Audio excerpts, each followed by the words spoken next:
पशुपति आर्यघाटमा राजकीय सम्मानसहित सुभाषचन्द्र नेमाङको अन्त्येष्टि छोराहरूले दिए दागबत्ती। प्रधानमन्त्री पुष्पकमल दाहाल प्रचण्डले ओढाए नेमाङको पार्थिव शरीरमा राष्ट्रिय झण्डा।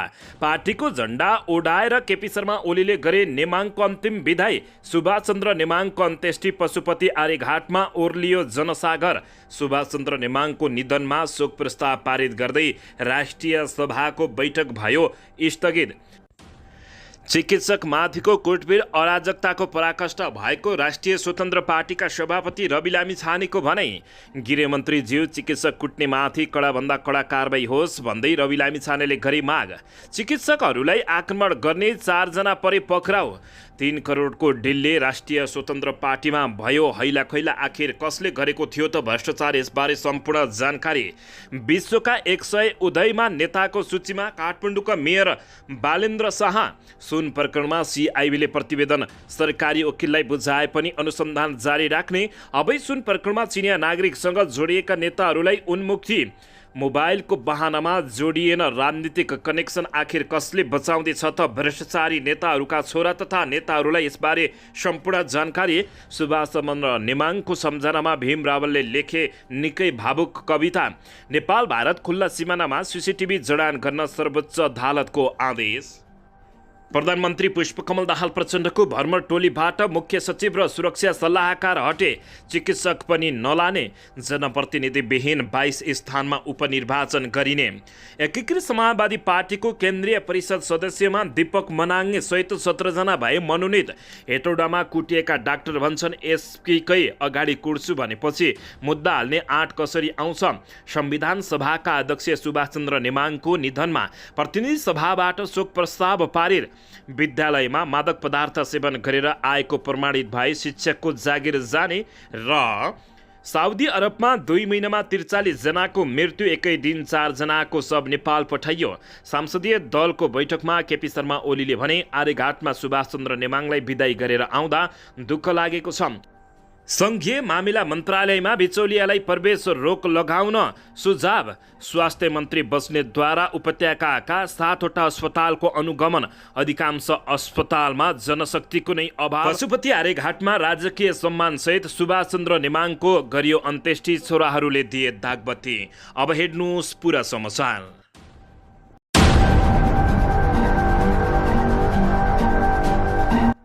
दर्शकबिन नमस्कार। तपाईहरू यति बेला युवा नेपाली युट्युब च्यानल हेर्दै हुनुहुन्छ। दर्शकबिन यदि हाम्रो च्यानल युवा नेपालीसँग जे पनि सब्सक्राइब गरेर जोडिनु भएको छैन भने सब्सक्राइब गरी जोडिनुहोला। साथमा सँगै रहेको बेल आइकनलाई दबाउन पनि नभुल्नुहोला। दर्शक महानुभावहरू, तपाईहरूले हामीलाई कहाँदेखि हेर्दै हुनुहुन्छ, कस्तो अवस्थामा हेर्दै हुनुहुन्छ, देशदेखि हेर्दै हुनुहुन्छ या विदेशदेखि हेर्दै हुनुहुन्छ? यदि तपाईहरूले हामीलाई रेगुलर हेर्नुहुन्छ भने रेगुलर, र पहिलोपटक हेर्दै हुनुहुन्छ भने पहिलोपटक भनी कमेन्ट बक्समा गई कमेन्ट गरी हाम्रो मेहनतको लागि एउटा सानो लाइक गर्न पनि नभुल्नुहोला। दर्शकबिन 26 भदौमा हृदयघातका कारण निधन भएका संविधान सभा अध्यक्ष एवं नेकपा एमालेका उपाध्यक्ष सुभाषचन्द्र नेमाङको राजकीय सम्मानसहित पशुपति आर्यघाटमा अन्त्येष्टि गरिएको छ। स्वर्गीय सुभाषचन्द्र नेमाङलाई पशुपति आर्यघाटमा छोराहरू मिङ्सो र सुहाङ नेमाङले दागबत्ती दिएका हुन्। लगत्तै नेपाली सेनाको टोलीले शोकधुन समेत बजाएको थियो।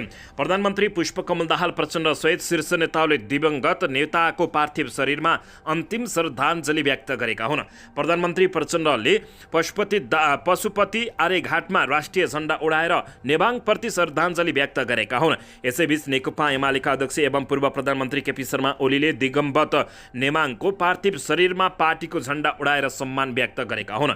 यस्तै प्रतिनिधि सभाका सभामुख देवराज घिमिरे, गृहमन्त्री नारायण काजी श्रेष्ठ, काङ्ग्रेसका सभापति शेरबहादुर देउवा, राप्रपाका अध्यक्ष राजेन्द्र प्रसाद लिङदेल, राष्ट्रिय जनमोर्चाका अध्यक्ष चित्रबहादुर केसी लगायतले पनि आर्यघाट पुगेर स्वर्गीय नेङवामप्रति अन्तिम श्रद्धाञ्जली गरेका हुन्। राजकीय सम्मानका साथ अन्त्येष्टिका लागि नेमाङ निवास बालुवाटारबाट शवयात्रा आर्यघाट ल्याइएको थियो। नेमाङको पार्थिव शरीरमा अन्तिम श्रद्धाञ्जली व्यक्त गर्न आर्यघाटमा नेकपा एमालेका शीर्ष नेता, सांसद, कार्यकर्ता, शुभेच्छुक, आफन्त र सर्वसाधारणको बाक्लो भिड लागेको थियो। नेमाङको हिन्दू र लिम्बू सांस्कृतिक अनुसार अन्त्येष्टि गरिएको छ। दाह संस्कार गर्नु अघि उनलाई सैनिक तथा प्रहरीको टुकडीले राजकीय सम्मान समेत दिएको बताइएको छ। दर्शकबिन यसैबीच यता राष्ट्रिय सभाको बैठक शोक प्रस्ताव पारित गरेर स्थगित भएको छ। संविधान सभाका अध्यक्ष एवं नेकपा एमालेका उपाध्यक्ष सुभाष चन्द्र नेमाङको निधनमा शोक प्रस्ताव पारित गर्दै बैठक असोज 12 गते दिउँसो 1 बजेसम्मलाई स्थगित भएको छ। राष्ट्रिय सभाका अध्यक्ष गणेश प्रसाद तिमन सिन्हाले बैठकमा प्रस्ताव प्रस्तुत गरेको शोक प्रस्ताव सर्वसम्मतले पारित भएको हो। सभामुख समेत रहेका नेमाङको आत्माको चिर शान्तिको कामना गर्दै 1 मिनेट मौन धारण समेत गरिएको थियो। नेमाङको आजै पशुपति आर्यघाटमा राजकीय सम्मानका साथ अन्त्येष्टि गरिएको छ भने नेमाङको पार्थिव शरीरमा उनका 2 छोरा मिङसु र सुहाङ नेमाङले दागबत्ती दिएका हुन्। दर्शक महानुभावहरू, नेमाङको हिन्दू र किराँती परम्परा अनुसार दाह संस्कार समेत भएको छ। नेमाङको निधनमा सरकारले आज देशभर शोक बिदा समेत दिएको छ। दर्शकबिन यता भने नेकपा एमालेका अध्यक्ष एवं पूर्व प्रधानमन्त्री केपी शर्मा ओलीले संसदीय दलको बैठकमा दिवंगत नेता सुभाष चन्द्र नेमाङलाई सम्झिएका छन्। नेमाङलाई बिहिबार दिउँसो पशुपति आर्यघाटमा विदाई गरिएको र त्यस बखत आफूलाई निकै दुःखद लागेको नेकपा एमालेका अध्यक्ष केपी शर्मा ओलीको भनाइरहेको छ। सुभाष चन्द्र नेमाङ नभएको बैठक सायद यो पहिलो हो। नयाँ बानेश्वर स्थित सङ्घीय संसद भवनमा भएको संसदीय दलको बैठकमा केपी शर्मा ओलीले भने, आज उहाँलाई आर्यघाटबाट विदाई गरेर आउँदा मलाई निकै दुःखद लागेको छ। नेमाङसँग आफूले करिब 50 वर्ष निकट रहेर काम गरेको केपी शर्मा ओलीले बताएका छन्। नेमाङ र मेरो पहिलो भेट 2032 सालमा जेलमा भएको थियो। उनले भने, नेमाङले पार्टीका पक्षमा, न्यायको पक्षमा, आन्दोलनका पक्षमा लगातार काम गरिरहेको पनि बताएका छन्। उहाँ सफल अधिवक्ता पनि हुनुहुन्थ्यो, न्यायका पक्षमा उभिने गर्नुहुन्थ्यो। उनले भने, नेमाङले सफल सभामुखको भूमिका निर्वाह गरेको पनि ओलीले बताएका छन्। उहाँले संसदीय गरिमा पनि बढाउनु भएको थियो। उनले भने, एमाले संसदीय दलले नेमाङको निधनमा शोक प्रस्ताव पनि पारित गरेको छ। नेमाङ संसदीय दलका उपनेता र प्रतिनिधि सभा सदस्य पनि थिए। गत भदौ 26 गते हृदयघातका कारण नेमाङको निधन भएको छ र यति बेला देश शोकमग्न भएको छ। दर्शकबिन यसैबीच प्रतिनिधि सभाले संविधान सभा अध्यक्ष एवं नेकपा एमालेका उपाध्यक्ष सुभाष चन्द्र नेमाङको निधनमा शोक प्रस्ताव पारित गरेको हो। सभामुख देवराज घिमिरेले बैठकमा राखेको शोक प्रस्ताव सभाले सर्वसम्मतले पारित गरेको छ। बैठकले नेमाङको निधनप्रति भावपूर्ण श्रद्धाञ्जली अर्पण गर्दै शोक सन्तप्त परिवारजनप्रति गहिरो समवेदना प्रकट गरेको छ। यसअघि राष्ट्रिय सभाले वर्तमान प्रतिनिधि सभा सदस्य नेमाङको निधनमा शोक प्रस्ताव पारित गरेको थियो। बैठकमा पूर्व सभामुख समेत रहेका नेमाङको आत्माको चिर शान्तिको कामना गर्दै 1 मिनेट मौन धारणा समेत गरिएको थियो। प्रतिनिधि सभाको अर्को बैठक भदौ 29 गते दिउँसो 1 बजे बस्ने बताइएको छ। नेमाङ नेकपा एमाले पार्टीको तर्फबाट 2048 साल र 2052 सालमा राष्ट्रिय सभाका सदस्य थिए। 2056 सालमा प्रतिनिधि सभा सदस्य, 2063 सालमा पुनर्स्थापित प्रतिनिधि सभा सदस्य र व्यवस्थापिका सांसद सदस्य, 2072 मा रूपान्तरित व्यवस्थापिका सांसद, 2074 मा र 2079 मा प्रतिनिधि सभा सदस्य भएका थिए। दर्शक महानुभावहरू, नेमाङ विक्रमसम्म 2063 सालमा पुनर्स्थापित प्रतिनिधि सभाको सभामुख, 2063 सालमै व्यवस्थापिका सांसदको सभामुख तथा 2065 साल र 2070 सालको संविधान सभाको सभाध्यक्ष समेत रहेका थिए। नेमाङको आजै पशुपति आर्यघाटमा राजकीय सम्मानका साथ अन्त्येष्टि गरिएको छ। दर्शकबिन यसैबीच यता राष्ट्रिय स्वतन्त्र पार्टीका रासपाका सभापति रवि लामिछानेले चिकित्सकहरूको कुटपिटप्रति खेद प्रकट गर्दै कारबाहीका लागि सरकारको ध्यान आकर्षण गराएका छन्। बिहिबार सामाजिक सञ्जाल मार्फत यस्ता क्रियाकलापहरूलाई अराजकताको पराकाष्ठ भनेका छन्। चिकित्सकमाथिको कुटपिट अराजकताको पराकाष्ठ हो। लापरवाही र जटिलता आम जनजीवनले सजिलै छुट्याउन सकिने कुरा हुँदै होइन, उनले भनेका छन्। त्यसैले कुनै पनि बहानामा हुने यस्ता क्रियाकलापप्रति खेद प्रकट गर्दै चिकित्सक कुट्ने माथि कडाभन्दा कडा कारबाही होस्। गृहमन्त्रीज्यू गम्भीर ध्यान आकर्षण गराउन चाहन्छु। हेटौडाको सन्चो अस्पतालमा बिरामी हेरेर फर्किने क्रममा हेटौडा अस्पतालमा कार्यरत एनेस्थेसिया विभागका डाक्टर प्रशान्त भिडारी र सन्चो अस्पतालमा कार्यरत डाक्टर विकास थापामाथि केही युवाहरूले हातपात गरेको भिडियो यति बेला सामाजिक सञ्जालमा भाइरल भएको छ। केही समय अघि चितवनमा मृत्यु भएका एक बिरामीका आफन्तहरूले अस्पतालभित्रै प्रवेश गरेर डाक्टरमाथि कुटपिट गरेका हुन्। कुटपिट गर्ने बिरामीका मृतकहरूको श्रीमती र छोराछोरी सहित 4 जनालाई प्रहरीले पक्राउ गरेको छ। उनले रवि लामिछानेले भनेका छन्, गृहमन्त्रीज्यू चिकित्सक कुट्नेमाथि कडाभन्दा कडा कारबाही होस् भन्दै रवि लामिछानेले माग गरेका हुन्। दर्शक महानुभावहरू, यसैबीच यता चिकित्सकलाई आक्रमण गर्ने 4 जना पक्राउ परेका हुन्। मकवानपुरको घेटौडा उपमहानगरपालिकामा रहेको सञ्च अस्पतालका चिकित्सक द्वय विकास थापा र प्रशान्त बिडारीलाई भदौ 27 मा आक्रमण भएको थियो। चिकित्सकलाई आक्रमण गर्ने मध्ये 4 जना पक्राउ परेका छन्। स्थानीय रमा प्रधान, रमिता प्रधान, रोही प्रधान र अनुप प्रधानलाई पक्राउ गरेको जिल्ला प्रहरी कार्यालय मकवानपुरले जानकारी दिएको छ। यसैबीच स्वास्थ्यकर्मीले आक्रमण गर्नेहरू विरुद्ध सामूहिक उजुरी दिने समेत तयारी गरिएको छ। वार्ताको नाममा पीडित चिकित्सकहरूलाई नै हतोत्साहित गर्ने काम भएपछि सामूहिक रूपमा मुद्दा दर्ता गर्ने निष्कर्षमा पुगेको राष्ट्रिय स्वास्थ्यकर्मी महासङ्घ मकवानपुरका अध्यक्ष भोला चौलगाईले जानकारी दिएका छन्। यसैबीच प्रशासन र प्रहरीले दोषीलाई कारबाही गर्न चासो नदेखाएको भन्दै उजुरी दर्ता गर्नुको सट्टा दोषीलाई उन्मुक्ति दिने प्रयास भइरहेको अध्यक्ष चौलगाईको भनाइरहेको छ। घटनापछि छलफलका लागि जिल्ला प्रहरी कार्यालयमा उजुरी दर्ता नगराउन दबाब दिएको तथा दोषीले डाक्टरलाई काट्छु भन्दा समेत एसपी सीताराम रिजाल निरह बनेको स्वास्थ्यकर्मीको आरोप रहेको छ। यसैबीच नेपाल चिकित्सक सङ्घ, नेपाल औषधि व्यवसायी सङ्घ, राष्ट्रिय स्वास्थ्यकर्मी महासङ्घ मकवानपुरले प्रेस विज्ञप्ति जारी गरी दोषीलाई कारबाहीको माग गरेका छन्। आक्रमण गर्नेलाई कारबाही नभए स्वास्थ्यकर्मीले आन्दोलन गर्ने समेत चेतावनी दिएका छन्। दर्शक महानुभाव, यसबारे तपाईँहरूले के भन्न चाहनुहुन्छ प्रतिक्रिया दिन नभुल्नुहोला। दर्शकबिन, यसैबीच यता काठमाडौँ महानगरपालिकाका मेयर प्रमुख बालेन्द्र शाह प्रतिष्ठित टाइम पत्रिकाको उदयमान 100 नेताहरूको सूचीमा परेका छन्।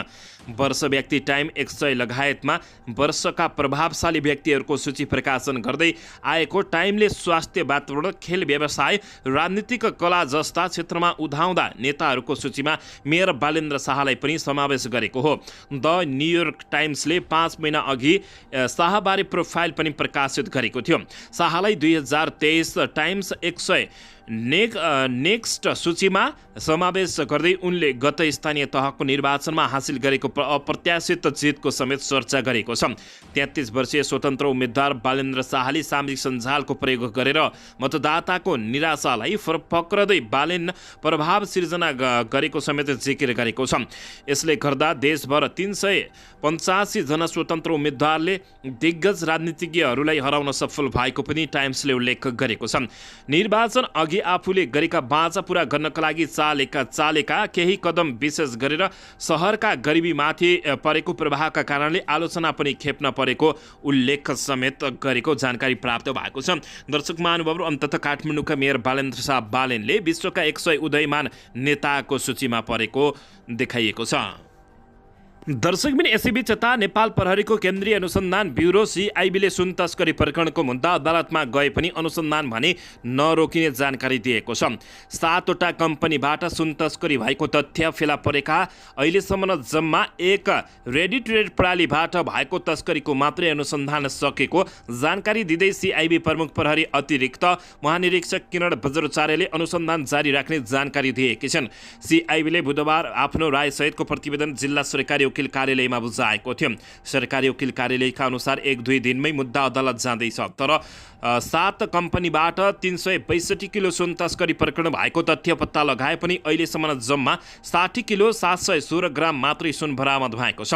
बाँकी सुन तस्करहरूले गन्तव्यमा पुर्याइसकेकाले त्यसमा थप संलग्नताको खोजीका लागि CIB ले अनुसन्धान जारी राखेको उनले जानकारी दिएकी हुन्। गत साउन 3 गते राजस्व अनुसन्धान विभागको टोलीले हङकङबाट बेरेक्सुमा हालेर ल्याएको उक्त सुन सिनामङ्गल स्थित भन्सार कार्यालय अगाडिबाट बरामद गरेको थियो। दर्शकबिन, यसैबीच अवैध सुन प्रकरणमा चिनिया नागरिकसँग जोडिएका नेताहरूलाई उन्मुक्ति दिएपछि नेपाली नागरिकहरूमा नैराश्यता छाएको छ। राजस्व अनुसन्धान विभागले बरामद गरेको 60 किलो सुन तस्करीमा संलग्न रहेका चिनिया नागरिकसँग सम्बन्ध जोडिएका उच्च राजनीतिक नेतृत्वलाई पुरै उन्मुक्ति दिएको छ। नेकपा माओवादी केन्द्रको उच्च नेतृत्वसँग उडबस र व्यापारिक साझेदारी रहेका बेल्जियन नागरिक दावा छिरिङ र चिनिया नागरिक दा ओजिन वाङलाई मुख्य प्रतिवादी बनाउँदा उनीहरूसँग सम्पर्क सम्पर्क स्थापित भएका नेताहरूलाई भने नेपाल प्रहरीको केन्द्रीय अनुसन्धान ब्युरो CIB ले सामान्य सोधपुछ नै नगरी उन्मुक्ति दिएको खुलासा भएको छ। प्रहरीले पक्राउ गरेका 32 जना र फरार भएका 18 जना गरी 50 जनाको सूचीसहित सरकारी वकिलको कार्यालयमा अनुसन्धान प्रतिवेदन बुझाएको छ। सरकारी वकिल कार्यालयले आइतबार उनीहरूलाई मुद्दा दायर गर्ने गरी काम गर्न थालेको छ। त्रिभुवन अन्तर्राष्ट्रिय विमानस्थलबाट बरामद 60 किलो 716 ग्राम सुन प्रकरणमा फरार रहेका 4 जनालाई मात्रै फरार प्रतिवादी कायम गर्न केन्द्रीय अनुसन्धान ब्युरोले सरकारी वकिललाई राय दिएको स्रोतले दावी गरेको छ। चीनको सिचुवान प्रान्त घर भएका लेरुङ गोम्बो बाराका भोला सरप व्यवसाय जीवन चलाउने र रोल्पा घर भएकी अमला रोकालाई फरार प्रतिवादी कायम गरिएको छ। चीनिया लोरुङ गोम्बोले तिब्बतियन मूलका बेल्जियन नागरिक दावा छिरिङका भाइ नाता पर्दछन्। दर्शक महानुभावहरू, अमला रोका दावाकी पत्नी हुन्। ब्युरोले बुधबार पत्रकार सम्मेलन गरेर 18 जना फरार भएको जानकारी दिएको थियो। तर 4 जना बाहेक अन्य आरोपीको ठेगाना भने नखुलेको हुनाले प्रतिवादी कायम गर्न नसकेको CIB ले जानकारी दिएको छ। दर्शक महानुभावहरू, तर अवैध सुन प्रकरणमा चिनिया नागरिकसँग जोडिएका नेकपा माओवादी केन्द्रका शीर्ष नेता तथा उनीहरूका छोराहरूलाई उन्मुक्ति दिएको सरासर देखिएपछि यति बेला निकै ठुलो हैलाखैला मचिएको छ। मोबाइलको बहानामा जोडिए राजनीतिक कनेक्सन नजोडिएको समेत बताइएको छ। दर्शकबिन 60 किलोग्राम सुन तस्करीमा जोडिएका भए पनि पूर्व उपराष्ट्रपति नन्दबहादुर पुनका छोरा दिपेश पुन र पूर्व सभामुख कृष्णबहादुर महराका छोरा राहुल महरालाई प्रहरीले प्रतिवादी नबनाएपछि यति बेला सरकारमाथि नै प्रश्न उठेको छ। दर्शकबिन यसैबीच यता संविधान सभाका अध्यक्ष तथा नेकपा एमालेका उपाध्यक्ष सुभाष चन्द्र नेमाङको सम्झनामा नेता भीम रावलले कविता लेखेका छन्। दिवंगत नेता नेमाङ प्रति श्रद्धाञ्जली सहित कविता समर्पित गरेको भीम रावलले उल्लेख गरेका छन्। यही 26 भदौमा नेमाङको निधन भएको थियो। आज राजकीय सम्मानका साथ उनको अन्त्येष्टि भएको छ। नेमाङ नेपाली राजनीतिमा भद्र नेताको रूपमा परिचित थिए। भीम रावलले श्रद्धाञ्जली भन्दै लेखेका छन्, सुन्तला बारी इलामको डाँडा अध्यारो भयो नि, सुबास ढल्दा ढल्कियो सुबास नै गयो नि, अनुहार तिम्रो अगाडि आउँछ देशको कानुनमा, उकला घुम्ती कुल्चेको सँगै विगतको जीवनमा। उनले यस्तै भावुक पोस्ट गरेका छन्। पूर्व र पश्चिम जोडौला भन्थ्यो हितमा समाजको, मुस्कुराई भन्दै अपेक्षा गर्यौँ उज्यालो आघातको यात्रामा तिमी अथक सधैँ गन्तव्य छुनलाई जनजानको मनमा बस्न सक्ने मानव हुनुलाई उनले यस्तो लेखेका छन्। सम्झना मात्र जीवित छन्, अब छोडेर गइहाल्यो, अन्तत क्षितिज कहाँ हो विलीन क्षणमा भइहाल्यो, सुकर्म तिम्रा मर्ममा हाम्रा सधैँ रहने छन्, श्रद्धा सुमन अर्पण गर्दछु भरि छ अति मनमा भन्दै दर्शक महानुभावहरू अन्तत सुभाष चन्द्र नेमाङको सम्झनामा नेता भीम रावलले कविता लेखेका छन्।